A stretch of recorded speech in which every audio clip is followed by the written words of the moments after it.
Hello everybody, MacGhriogair here, and in this Nimbatus tutorial, I'm going to show you how to make automated drop tanks.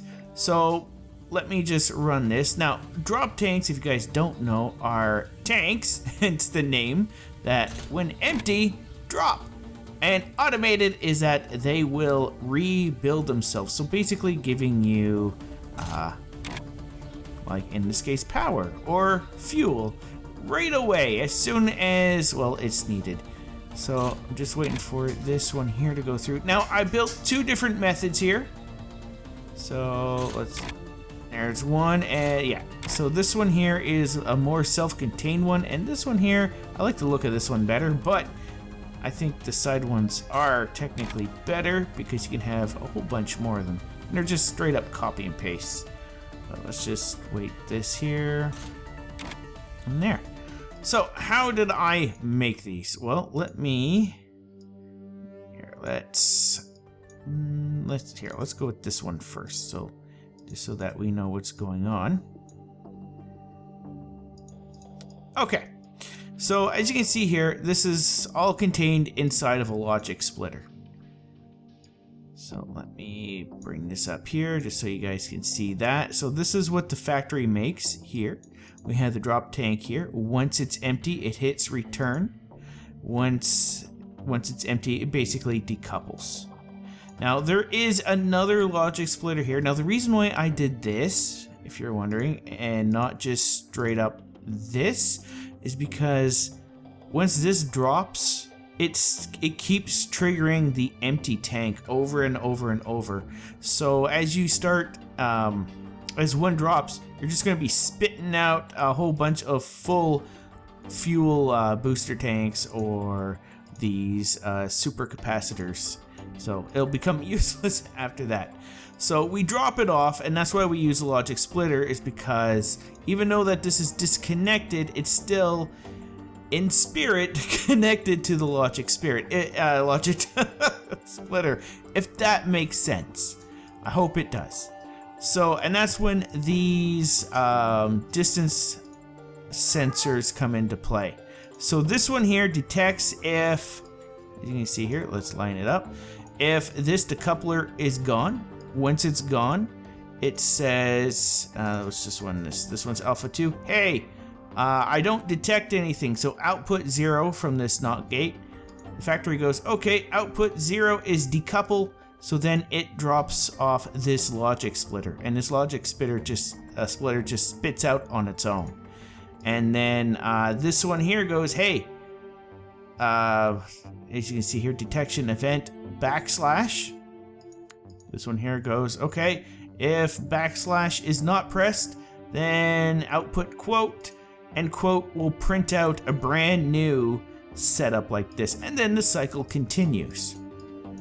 So, and that's how this one works. I hope that makes sense.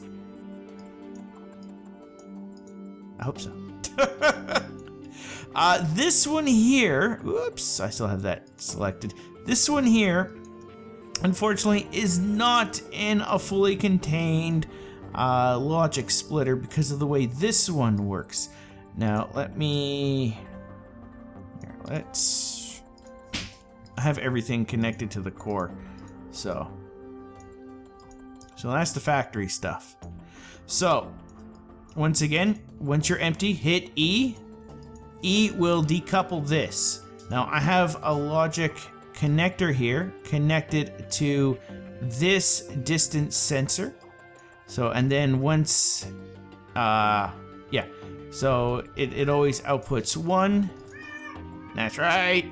And once output 1 is no longer pressed, I hit the output 0, or O I should say, which will then decouple, which once again drops off this logic splitter.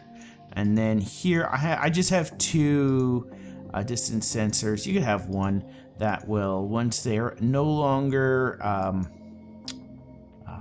once nothing is in the beam anymore, will output alpha 0, which prints out the brand new capacitor. Now the only problem with this setup is that for every new one that I have, I have to do different button presses. Whereas this one here, this one's all ready to go. If I wanted to, I could technically just copy this, paste this. I'm just gonna stick you there. Let's paste you. Put you there. Gonna do. Let's see. That's return. Okay. And then right up to there. Return. I hope this works. Return. And there. That should be all within its own little thing. Let us. Let's put you there. You there. Sure.